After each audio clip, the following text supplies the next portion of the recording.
مشاهدي الأفاضل، طيب الله أوقاتكم أينما كنتم بكل خير. أحييكم وأقدم نشرة أخبار المساء من الفضائية الإرثية، أستهلها بالعناوين.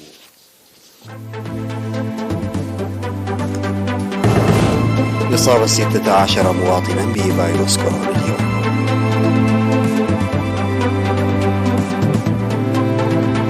تنظيم مهرجان الإريتريين في بريطانيا.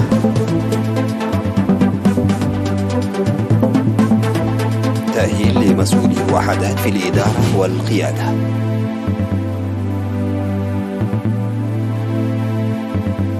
لافروف يقدم تطمينات لمصر بخصوص إمدادات الحبوب الروسية.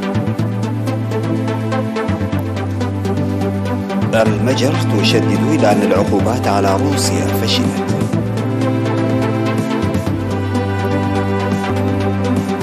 حريق الغابات في كاليفورنيا يتمدد وسط موجة غيظ تضرب البلاد.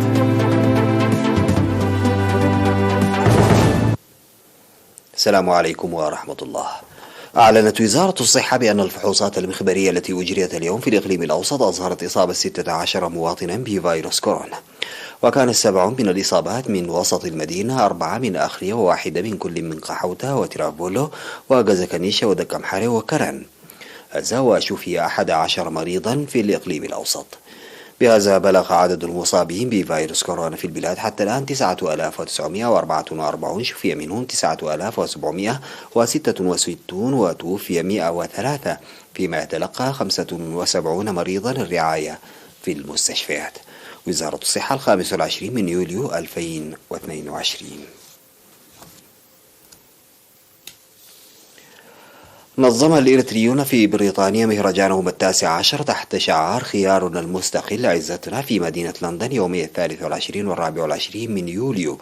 وافتتح المهرجان الذي شارك فيه آلاف المواطنين من جميع المدن البريطانية والضيوف المدعوين ضيف شرف هذا العام حاكم الإقليم الجنوبي سيد هبتاب تصفازين. وتفقد السيد الحاكم رفقة الضيوف والمشاركين من المدن والاتحادات الوطنية أجنحة المهرجان الثقافية والفنية والتجارية. وشكر سفير إريتريا في بريطانيا وإيرلندا الشمالية السيد ستيفانوس مريم للمشاركين عامة والمساهمين لإنجاح المهرجان خاصة، وقال إن هذا التجمع الوطني يقوي ارتباط المواطنين في المهجر بوطنهم ويرفع مساهماتهم في جميع المجالات.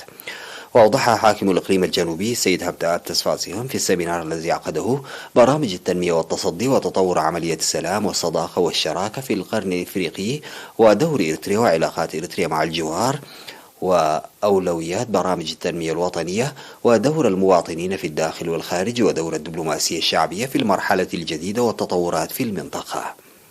وشرح مسؤول الشؤون الشعبية والجماهيرية في بريطانيا وإيرلندا سيد تولد يوهنس دور الجاليات الإريترية لإنجاح البرامج الوطنية.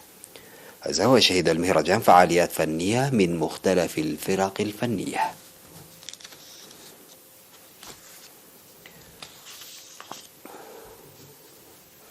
نظمت إدارة الإقليم الأوسط دورة تدريبية في الإدارة والقيادة ل180 من مسؤولي الوحدات، وتضمن التدريب إدارة الوقت والموارد وجودة وسرعة الخدمات وتأثيرها وأهمية السلوك القويم وإعداد التقارير. أوضحت مسؤول تطوير القدرات البشرية السيد برخت الدسي في مناسبة التخريج في 25 من يوليو إن الهدف الأساسي من التدريب هو تقديم خدمات جيدة. من جانبه أوضح المدير العام لقسم الإدارة والمالية سيد تكي قالت إن الدورات التدريبية التي تنظمها إدارة الإقليم الأوسط لها أهمية كبيرة في فعالية تنفيذ البرامج الموضوعة. من جانبه أوضح المدير العام لإدارة الإقليم الأوسط السيد زريت ولد برهان أن التدريب والتأهيل ضروري لشفافية الخدمات الإدارية.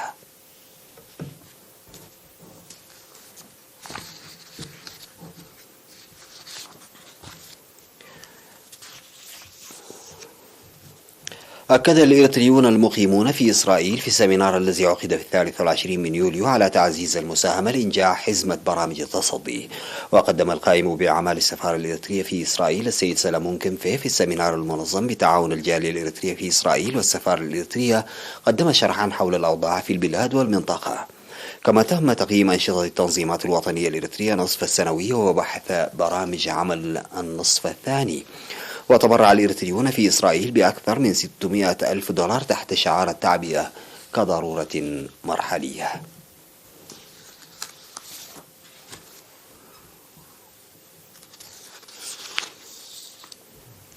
قال خبير التشجير في قسم الزراعة والأراضي في الإقليم الأوسط السيد ميكائيل أبراهام غرس أكثر من 30 ألف شجرة في مساحة 19 هكتارا في منطقة مايدمنت في الأشهر الستة الماضية.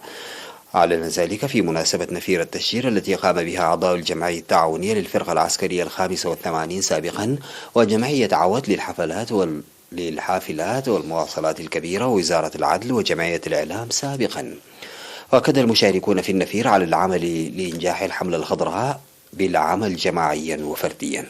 وعلم بأن 80% من الأشجار المغروسة في منطقة مايدمنت عام 2021 قد نمت جيدا.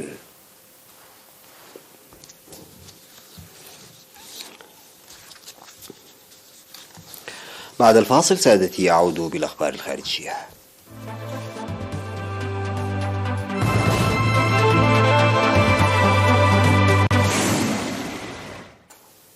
قدم وزير الخارجية الروسي سيرجي لافروف تطمينات لمصر بخصوص إمدادات الحبوب الروسية خلال زيارته للقاهرة وسط حالة من عدم اليقين بشأن اتفاق لاستئناف صادرات الحبوب الأوكرانية عبر البحر الأسود.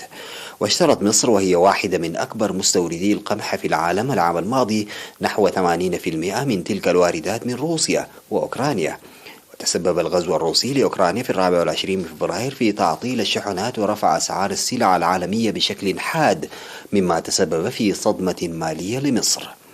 وبسبب الحرب وجدت مصر نفسها أمام معضلة تحقيق التوازن بين علاقاتها القديمة مع روسيا وعلاقاتها الوثيقة بالقوى الغربية التي فرضت عقوبات على موسكو وسعت إلى عزلها. وضغط السفارات الغربية على مصر وجامعة الدول العربية قبل زيارة لافروف التي تضمنت محادثات مع الرئيس عبد الفتاح السيسي وممثلين لجامعة الدول العربية. ومنذ بداية الحرب أدى حصار الأسطول الروسي في البحر الأسود للموانئ الأوكرانية إلى احتجاز عشرات الملايين من الأطنان من الحبوب ومن ثم تفاقم اختناقات سلاسل التوريد العالمية.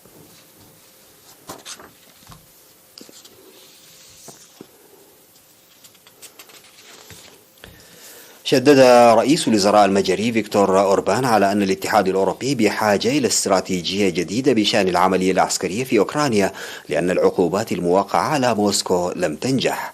وأضاف خلال كلمة ألقاها في رومانيا أن استراتيجية جديدة يجب أن تركز على محادثات سلام وصياغة اقتراح سلام جيد بدلا من كسب الحرب.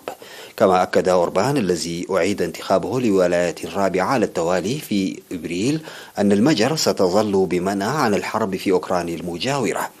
كذلك لفت إلى أن الاستراتيجية الغربية استندت إلى 4 ركائز، وهي أن أوكرانيا يمكنها كسب الحرب ضد روسيا بأسلحة حلف شمال الأطلسي، وأن العقوبات ستضعف روسيا وتزعزع استقرار قيادتها، وأن العقوبات ستضر روسيا أكثر من أوروبا، وأن العالم سيصطف لدعم أوروبا. وكان أوربان قد أعلن سابقا أن المجر غير مستعدة لدعم الحظر الأوروبي على واردات الغاز الروسية أو القيود على تلك الواردات، قائلا أن ذلك سيقوض اقتصاد بلاده. تأتي تلك التصريحات بعد إعلان المتحدث باسم الكريملين ديمتري بيسكوف أن العقوبات الغربية المفروضة على روسيا بسبب عملياتها في أوكرانيا لن تؤدي إلى تغيير موقفها.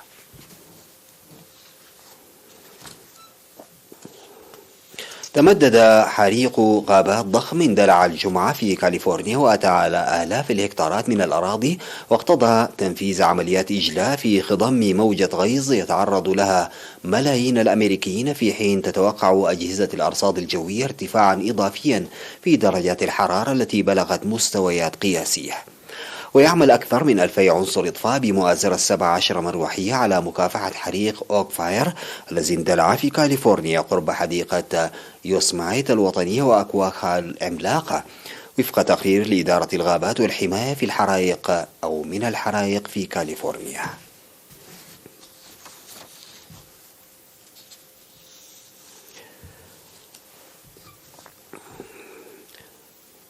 يسجل مشجعون أرجنتينيون رسائل صوتية ومرئية تكريما للنجم الراحل دييغو مارادونا على أن ترسل إلى الفضاء بواسطة قمر صناعي اسمه طائرة ورقية كونية، وهو اللقب الذي أطلقه الصحفي من أوروغواي على مارادونا.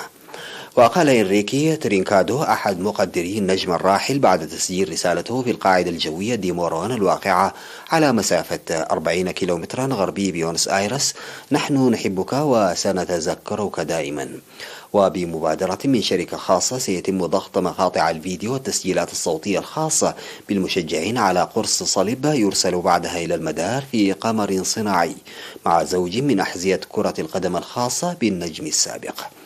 وسيستمر جمع الرسائل لأشهر على أن يحدد موعد إطلاق القمر الصناعي ومكانه لاحقا.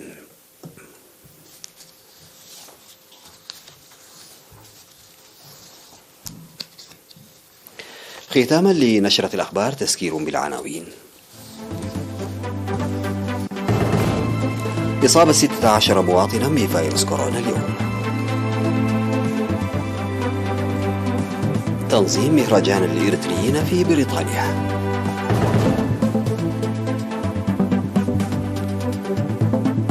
تأهيل لمسؤولي الوحدات في الإدارة والقيادة.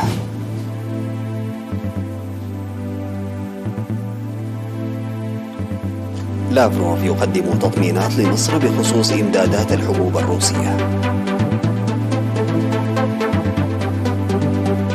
المجرة يشدد إلى أن العقوبات على روسيا فشلت.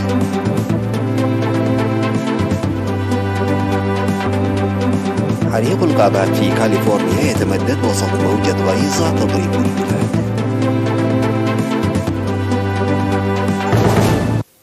بهذا انتهت نشرة أخبار المساء، قدمتها لحضراتكم من الفضائية الإريترية. شكرا لمتابعتكم، والسلام عليكم ورحمة الله تعالى وبركاته.